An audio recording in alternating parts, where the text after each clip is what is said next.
এমন একটি বিষয় শিরোনাম নির্ধারণ করলাম, ধরুন বিশ্বকাপ ফুটবল ফাইনালে আর্জেন্টিনা এবং স্পেন। এটা হচ্ছে আমাদের ভিডিও বিষয়বস্তু। এখন এটা থেকে যদি বলেন খারাপ শিরোনাম কি হতে পারে? খারাপ শিরোনাম হতে পারে আজকে বিশ্বকাপ ফুটবল ফাইনাল খেলা। এটি একটি খারাপ শিরোনাম।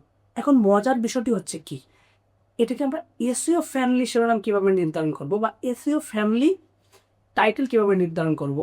এসইও ফ্যামিলি টাইটেল শিরোনামের ক্ষেত্রে এমন বিষয়টি হতে পারে যে বিশ্বকাপ ফাইনালে আর্জেন্টিনা এবং স্পেন।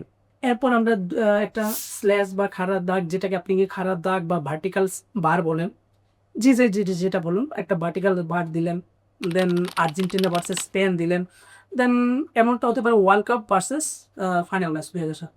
এতে করে দেখা যাচ্ছে আর্জেন্টিনা এবং স্পেনের মধ্যে, আর্জেন্টিনা ভার্সেস স্পেন মূল একটা সামারি উঠে আসলো। এটাই হচ্ছে সার্চ টার্ম। এর মাধ্যমে আপনার ভিডিওগুলো সহজে খুঁজে পাবে। আরও সহজভাবে বলতে গেলে আপনার যে বিষয়গুলো মাথায় রাখতে হবে সেটা হচ্ছে, এক নম্বর হচ্ছে এসইও ফ্রেন্ডলি শিরোনাম। আপনাকে একটি এসইও ফ্রেন্ডলি শিরোনাম নির্ধারণ করতে হবে। 2 নম্বরটা হচ্ছে সার্চযোগ্য কিওয়ার্ড। আপনাকে এমন একটি কিওয়ার্ড রিসার্চ করতে হবে সেটা হচ্ছে সার্চযোগ্য।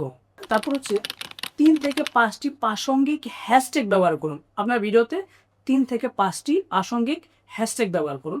তারপর যে বিষয়টি হতে পারে 15 থেকে 30টি প্রাসঙ্গিক ট্যাগ ব্যবহার করুন। অর্থাৎ আপনি ইউটিউবে আপলোড করার জন্য 15 থেকে 30টি ওই ভিডিও রিলেটেড প্রাসঙ্গিক ট্যাগ ব্যবহার করুন।